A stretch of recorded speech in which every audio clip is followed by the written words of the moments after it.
Hello. Cepu.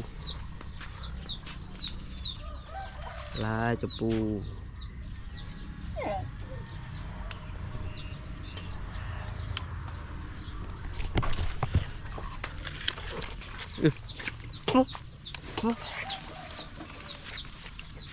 Sumbo ta câu. Ok. Liệt ấy.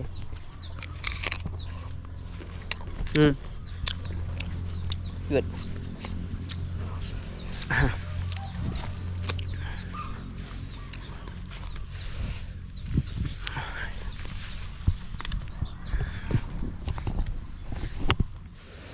Rồi tất cả. Vô.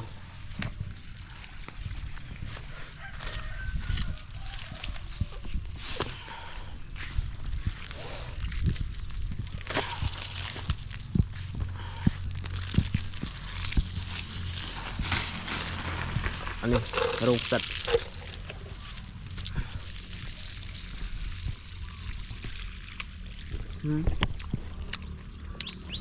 Pui cho pui ba ngay nhỉ.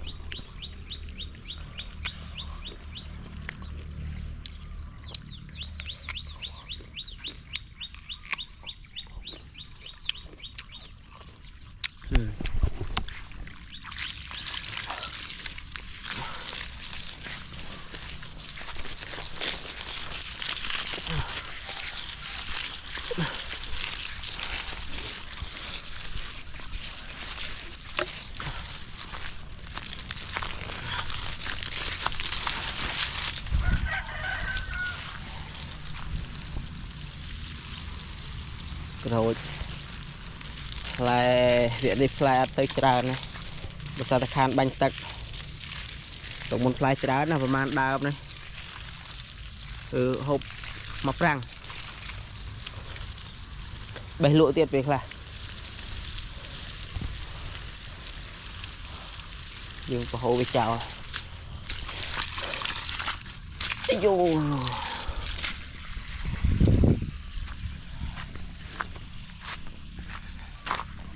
đây stâng rồi stâng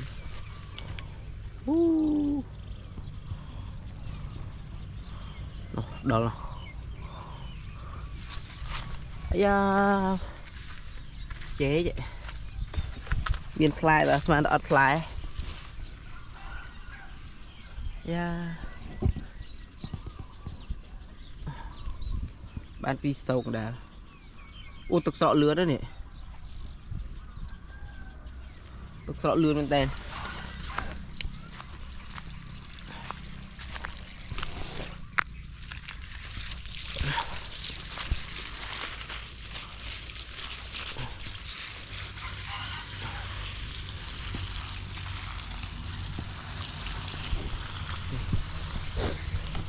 rồi rồi chặt fly lực này fly đây một tay fly trong tụi nè việc fly thông để việc một fly thông mà người ta mà diện nhà sơ ban sợi tật sơ ban bánh tật trong tới với thưa fly đang cái điền rồi phải giờ tiền men khai xa cái khai răng vì đầy răng bị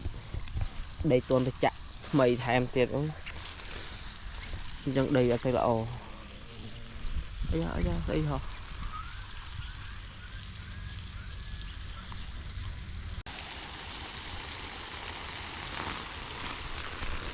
hello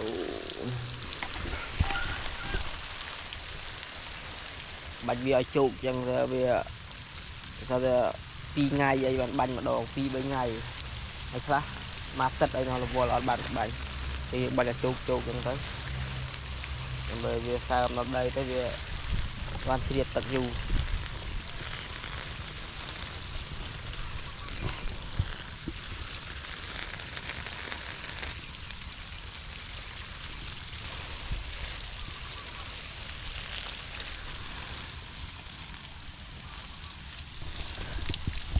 nhà này lùa trôi mây vậy đấy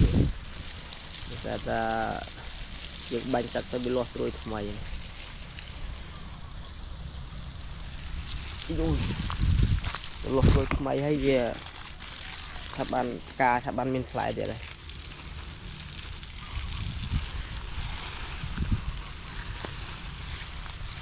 à đam thông nó qua bà đã đam thông đam hai hai vậy đấy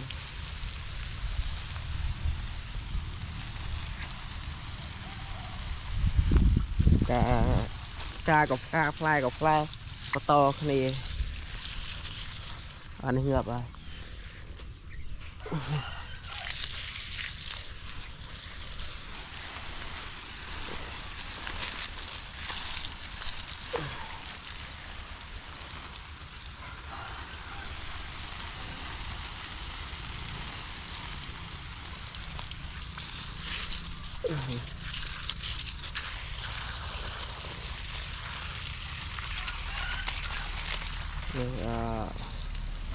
ini merah perang ini lemit ngập vào vào đây lemit ta bisa đọc tràn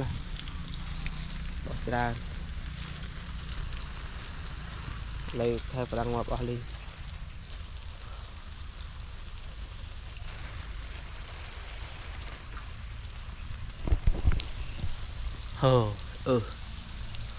tắt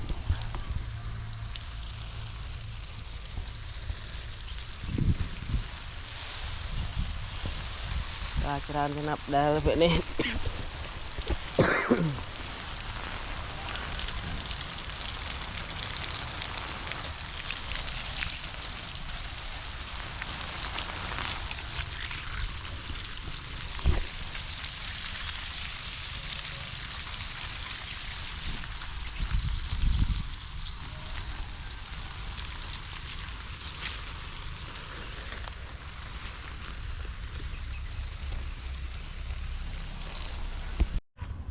ở vị trí điệp sân đấy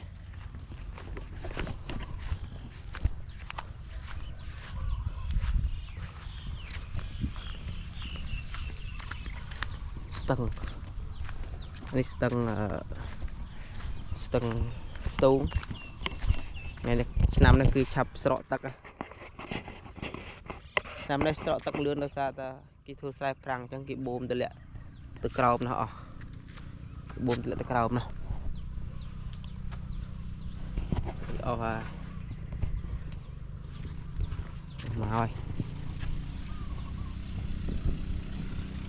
đi xe lên nhé cái nốt màu miền tắc cái nốt cái màu đỏ là hột tại vì sân đã ở miền tắc thế thì cái nốt bàn tại nơi trong tắc cái nó